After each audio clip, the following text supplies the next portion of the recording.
有点，我跟你说，干啥？搞呢，草的，要干打过来，干草的，有点，tiểu á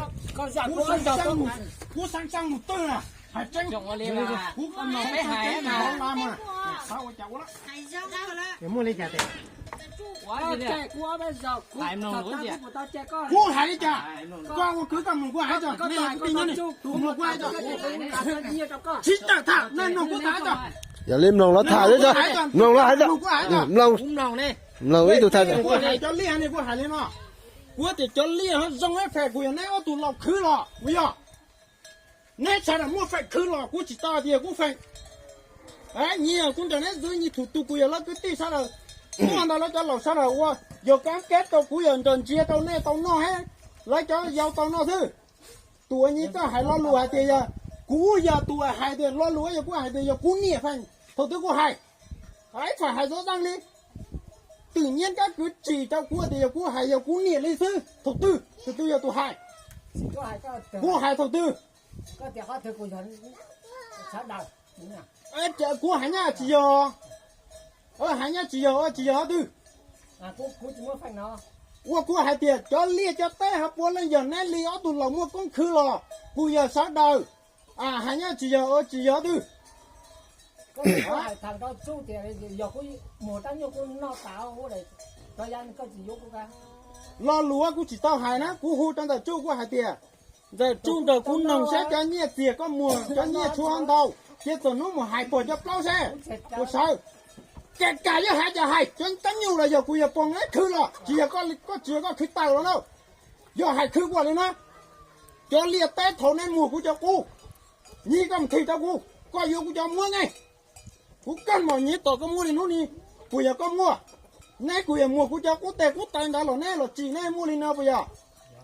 nhi nay hai tiền giờ có tiền nhí toàn bộ giờ có đó cô nia cả tuổi chỉ muốn cô lau hò có chỉ tàu chè con nó chỉ tàu của tụi chặt tuổi này cô hạt chênh rồi này khó cô chỉ vô này cô là thầu nia chỉ tao tuổi đạt rau cô mua cô phanh lại tụi nhia giữ này cô chưa giữ cho rau này tao no hư tụi nhia thả đúng trình gà xiếc cô cần nó chi cô này trồng cô tuổi cô chỉ cô xì mà cú trồng đấy cú chỉ cú xì kìa, sao mẹ cho nó chỉ nhắm chờ tiền đâu cú nhìn này chỉ nhắm chờ tiền cho hai cây có tiền thì sao cú nồng bé hài, cú con nhia cú xe là giờ cú sáng tuổi cú mình cứ thay đấy từ qua từ chỉ chiều có vô kế là lệ tại nên một tàu đấy, mẹ chị hậu phụ quan tuổi khi lúc này hài nồng cú luôn đấy, sáng một tư tua cua có thể tiền, họ từ vô luộc tiền gì á, như có uống gì vô kế thế đấy. dù kế tụi này cho cứ này nhớ này mua chế này bùa hiểu lanh chìa hai tiền bu quý lanh sức lanh bang cái này chỉ cũng bu cũng tụi tại sao như này muốn phải nhiều mua nhiệt phanh ta rồi đấy như cho lia té này giờ cho lỗ cho giàu ly chứ nên mua quên hết gì đâu đôi này mà lên như của hai thắng đã phải ta nhiều mua nhiều phanh ta là dương ta của tú chuối ta dư của tú qua từ cũng lấy phanh từ nhỉ từ các cứ ám chỉ đúng tung muốn là ô cú không thể vô kế thế, kể cả vô kế của thầu của tin lành đi trái chưa thao họ nhiều hài nhá con nia đấy tứ dòng ni là nia đấy thà dòng sư thì con nia là tứ giờ chỉ giờ như là giờ lựa tụ như mua chỉ nên ban bạc mà hài mà hao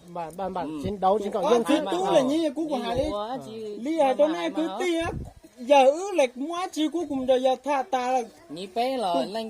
nói là xong mà nhưng phe lý ta chỉ dù mua xa là cái khó là của trẻ dù cái khó là của khi dù hết thì tú cân là cân nó cân cú cân mà chỉ giờ tiền cú sao tàn thọ là luôn tiền trong tàn thọ này cũng chính xác tua này có thể có giống mua chỉ là mình nhớ thằng địa tê này số mấy còn đạn trong ô ly số mấy còn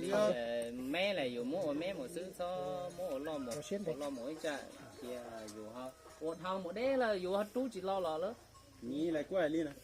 nhớ lên nhí thọ cũng có tăng hay là cũng của phải